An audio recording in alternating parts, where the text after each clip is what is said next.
தலைமைக்கு எதிராக முன்னாள் அமைச்சர்கள் மற்றும் எம்எல்ஏக்கள் போர்க்கொடி தூக்கிறதுக்கு நமக்கு தெரியும். இபிஎஸ் கொடுத்த பொறுப்புகளை ஏற்க கடிதம் அனுப்பியிருக்காங்க.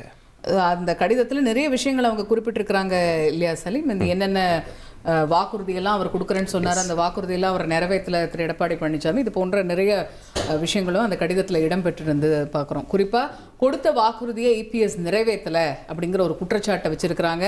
அதே போல் விடுவிக்கப்பட்ட மாவட்ட செயலாளர்களுக்கெல்லாம் மீண்டும் அதே பொறுப்பு அப்படின்னு சொன்னாங்க. ஆனால் அந்த வாக்குறுதியுமே அவங்க நிறைவேற்றலை அப்படின்னு நிறைய விமர்சனங்களே அந்த கடிதத்தில் முன் வச்சிருக்கிறாங்கன்னு பார்க்குறோம். அதே போல் இப்போ அதிமுகவிலேருந்து லேட்டஸ்ட்டாக யார் விலகியிருக்கார் அப்படின்னு சொல்லி பார்க்கும்பொழுது முன்னாள் அமைச்சர் திரு எம்எஸ்எம் ஆனந்தன் அவர் விலகியதாக ஒரு அறிவிப்பு ஒன்று வெளியிட்டிருக்காரு.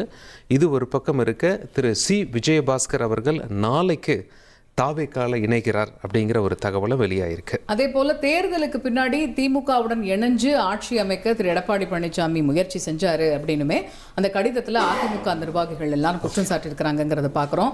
எடப்பாடி பழனிசாமியோட செயலால் தான் 25 சட்டமன்ற உறுப்பினர்கள் அப்ப தாவேக்காவுக்கு ஆதரவு நிலைப்பாடு எடுத்தாங்க, அதுக்கு தள்ளப்பட்டாங்க அப்படின்னுமே சொல்லியிருக்கிறாங்க. ஓகே.